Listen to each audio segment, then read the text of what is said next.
Hey guys, doctor स्वागत है। आया हूं एक मजेदार सवाल के साथ कि रिलीजन का क्या वैल्यू होता है एक डॉक्टर के पॉइंट ऑफ व्यू की तरफ से अगर देखा जाए तो। सी दोस्तों, अगर फर्स्ट गो में देखा जाए तो ये सवाल काफी पेचीदा सा लगता होगा और लगना भी चाहिए, बिकॉज देखा जाए तो ये सवाल मुझे रियलिटी में पूछा गया था। बस सवाल कुछ इस प्रकार का था कि is there any scientific significance behind women being not allowed to go temples during their periods? కొంచెం controversial, but trust me, इस सवाल का जवाब ढूंढते ढूंढते और भी कई सारे कहानी और किस्सों में मेरा ध्यान गया एंड भैया मजा आ गया। So if you want to go directly to the answer to the main question, then click here. जो भी टाइमिंग है सीधा यहाँ पर पहुंच जाइए, आपको सीधा जवाब मिल जाएगा। बट इस सवाल का जवाब को मेरे को कैसे मिला ये जानने के लिए बने रहिए।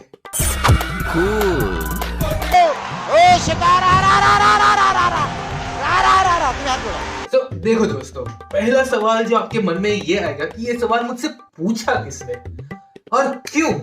परहैप्स कोई रिलीजियस लाइन खींचने वाला होगा, but still there is nothing wrong in asking question. I mean, arguments and झगड़े करने से तो बहुत बेटर है सवाल पूछना, बिकॉज सवाल आता है from curiosity and curiosity comes mostly from interest. So पहले तो I didn't have any answer, because in all honesty I lacked information, but curiosity तो मुझे भी थी। So I went to my गांव के ग्राम देवी मंदिर। फिर क्या हुआ? So I asked the priestess the same question कि ए पीरियड समय रो झियोमेंटा को कहने मंदिर जाते अलाउ करंतनी, अर्थात ये पीरियड्स के समय में लड़कियों को क्यों मंदिर जाना अलाउ नहीं करते। उन्होंने इसमें बहुत हंसा एंड देन उन्होंने कहा एक बहुत ही simple answer, that this thing, that thing that you are saying about, that thing you're talking about, it's an old practice, it's not an old tradition. And पुराने टाइम में आज जैसे गारमेंट डिजाइन या आज जैसे टेक नहीं हुआ करते थे। People then were very simple in clothing looks as well as very simple when it comes to cloth quality as well. अभी जो मैं आपको बोलने जा रहा हूँ उसको थोड़ा डीप गंभीर माइंड में थोड़ा सोचो। उस टाइम पर अंडरगारमेंट्स के नाम पर men used to wear langot. It was just a simple makeshift cloth जिसका मेन काम था to keep the organ in its place. That's it. But for women, sanitary pad या menstrual cup जैसे high facility या device available ही नहीं हुआ करते थे। समझ रहे हो? चलो, even अगर लंगोट जैसे कुछ एक बना दिया गया, एक makeshift thing, it won't give a reliable absorption ability, right? तो इसीलिए अब तुम सोचो कि उस टाइम तो वैसे भी रिलीजियस प्लेसेस पे लोग ट्रेडिशनली थोड़ा लाइट कलर के ड्रेस ही पहना करते थे, राइट? सो तब अगर पीरियड्स या महीना आ गया होता, how would that situation be held? It's not wrong for a woman to feel uncomfortable. It's a normal physiological thing, but what's wrong, you know, to make a woman feel uncomfortable for something which is just physiological.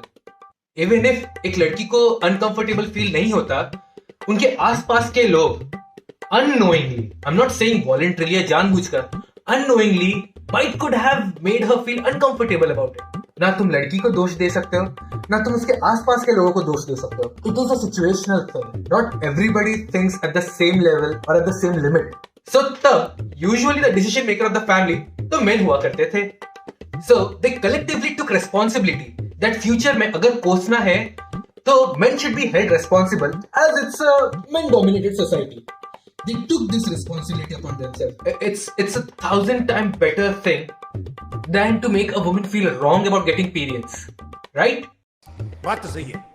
So basically that's the answer that she gave me. And she also mentioned that Indian originated religions में, you know, those religions जो India में बने हैं, women are held as gods, women are held as saints, women are held as teachers, and women are held with people with power.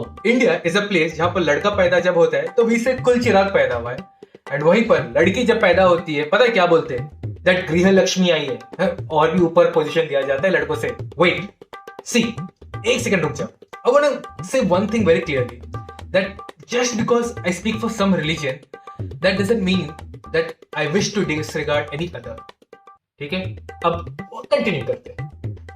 So that's the answer. It's just that वो भी एक time and situation था, and आज भी एक time and situation है। किसी situation में मनमानी दिखाना या डिसरिस्पेक्टफुल होना, ये दोनों एक सिचुएशन में कंडीशनल चीज है, इंसान इंसान में डिपेंड करता है। Anyways, coming back to the main question जिसके लिए ये वीडियो बना था, religion in the eyes of doctor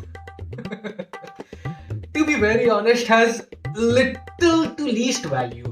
Sounds hard but पूरा सुनो because as a doctor मैं बीमारी देखकर इलाज करता हूँ, रिलीजन देखकर नहीं। सॉरी, मेरे हिपोक्रेटिक ओथ में बीमारी देखना था, रिलीजन देखना नहीं। एज अ प्रैक्टिसिंग डॉक्टर मैं जब अपने वार्ड में घुसता हूँ, अपने पंडित सिक्योरिटी को देखकर उन्हें जय श्री कृष्ण बोलकर घुसता हूँ। हाँ, बाहर निकलते वक्त जय जिनेंद्र बोलकर निकलता हूँ। मेरे सरदार कलीग के साथ तो डेफिनेटली जो बोले सो निहाल, सत श्री अकाल, ये तो बोलना बनता ही है। एंड सिस्टर्स के साथ तो पेमेंट तो चलता ही रहता है। एंड बुद्धम शरणम गच्छामि इज अ टंग प्यूरिफाइंग श्लोक जो मैं खुशी से बोलता हूं। लेकिन ये तो अच्छा चीज है, उधर रिलीजन की वजह से मैंने कई बार स्ट्रिक्टली भी बात किया पेशेंट से। आई मीन नए जन्म लेने वाले बच्चे को माँ का दूध पिलाने का जगह अगर कोई अनस्टेराइल बैकग्राउंड से, कुछ कंटेनर से अगर उससे कुछ निकालकर अगर बच्चे के मुंह में डाला जाएगा तो ऑब्वियसली मैं बोलूंगा ही ना। आई मीन इम्यून बनने तो दो चैलेंज करने से पहले।